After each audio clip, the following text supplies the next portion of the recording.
Welcome to another episode of the YouTube Radical Business marketing consulting series for conscious, green, eco-friendly, holistic, locally owned, cool businesses. We're focused on hubs right now, and specifically the focus of this episode is how do you get hubs to work with you? You know, we can look at, here's all these different kinds of hubs, and maybe you've gone through the process that we just discussed in the last episode of how the hell do you find them? Maybe you've identified them, but now how do you get them to work with you? But before I do that, a very important exercise. I want you to take a pen. If you've got a pen in your hand, if you don't, go get one. Pause this and go and get one. I'm going to assume you have one. Put it in your hand like this, and then do this. I'll do it again. Do this. Some of you will lose sleep trying to figure that out. And also this. I don't call them magic markers for nothing. What was I talking about? Right, so how do you get hubs to work with you? So you find these folks. That's like 90% of the battle. But now you've got this whole other leap of building a relationship.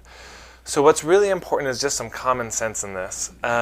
If you find a hub, again, this is a person or a group, but really a person within a group who's well connected to your target market. They're well respected by your target market, and they are open and excited about endorsing cool things to their list. So you're well situated at this point. They want to support you. They want to get the word out. So why would they not work with you? Maybe let's start there. Well, they probably may not know you. Maybe one thing. If they don't know you, you're an unproven commodity. Of course, they're not just going to endorse a stranger. You know, just like you wouldn't set up a best friend, hopefully, on a blind date with somebody you barely knew. And you certainly wouldn't do it saying, I know this is going to work, this is your soulmate, etc. So you're an unproven commodity. And if that's true, you've just got to take the time to build the relationship. And that can be giving them a lot of free samples of what you do. If you're a massage therapist, give them some free massages. And people will go on this thing about that devalues their work or whatever. There are things you can do to maintain the perception of, I'm working on an article right now about how you can maintain the perception of value even if you give things away for free. There really are ways to do it, but you can give it away for free. You can invite them to come to your seminar. Don't make them pay for your seminar, for goodness sakes. You can take them out to lunch.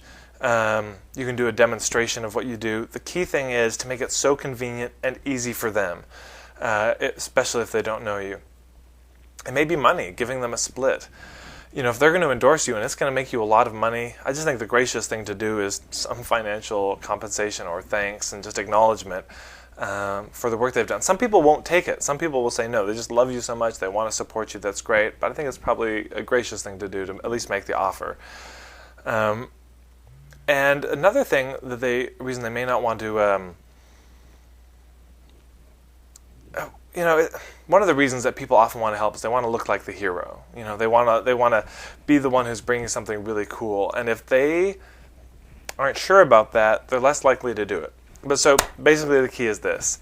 Make sure they're really acknowledged for their efforts financially or in whatever way that is.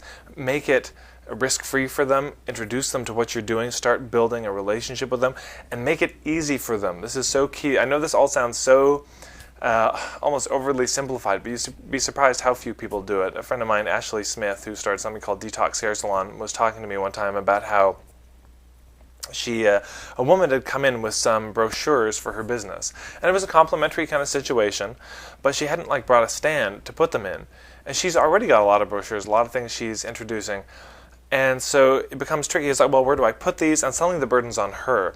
So it's a very simple thing, just a stand. Make it so convenient and easy for people. And if they start giving you resistance, you've got to find out, well, what is that? How could I make this easier for you?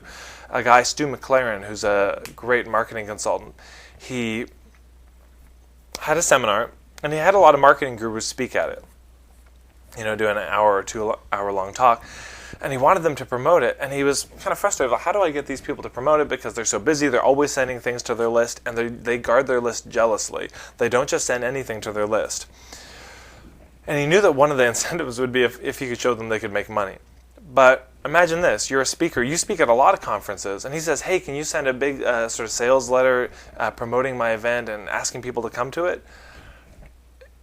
Think about what that means for that person. Now they've got to sit down. they've got to read over the material about the event that they're going to. They probably go to a lot of events. They've got to write a whole sales letter. That's going to take them hours to do if they want to do a decent job. And they've got to maybe create a registration page where people can register. Whatever it is, it's going to be so much work for them, which means they're not going to do it. So what he did in advance, he was so smart. He designed a basic template sales letter, but then he created a different web page for each speaker. He put their photo on it, and he tailored the letter in subtle ways to be about from that speaker to their own list. He created then a little introductory email, just a few paragraphs long, saying, hey, I'm speaking at this event. It's really cool. Here's the link to go to. Everything was pre-done. And at that point, he went to the speakers and he said, you're speaking. Would you be willing to promote it? I've already done the sales letter. I've already, the intro email. I've already done the whole sales letter online. All you literally have to do is cut and paste and click send to your list, and it's done. That's all you have. You can tailor it if you want to, but it's already done for you. And you're going to get a few $100s for every person who enrolls. All they have to do is click send, and they can make money. So of course they did it, because he made it a no-brainer. He made it so simple. So make it really easy and make them look like a hero. They want to be the hero for finding something great. And so if you do something with a hub, by the way, you've got to make sure it's like, you got to bring your A game. You got to step it up. That if your standards are usually here, you've got to raise them to here. You've got to blow them out of the water with what you do. You've got to really, really deliver. And if you screw up, the game's not over. You can still make good and probably rebuild the trust even stronger. But with those hubs, it's like they're the most important people. You've really got to take care to build a relationship. So make it easy. Make them a hero. If they invite you in to speak at a place, you make sure you acknowledge them in front of the whole group. And a lot of them, it's not like they're doing it for that, but I just think it's being gracious. So that's really the key here. Make it easy, be gracious, make them a hero, maybe help them make money. And don't push. Just keep proving yourself to them until they're genuinely so thrilled with what you do. What else you can do too, sometimes is it may not be appropriate to work with them, but they may have clients or friends or family you can work with. And if you can help one of their friends or family overcome a long-standing problem that they've had that no one else has been able to help them with, you're in.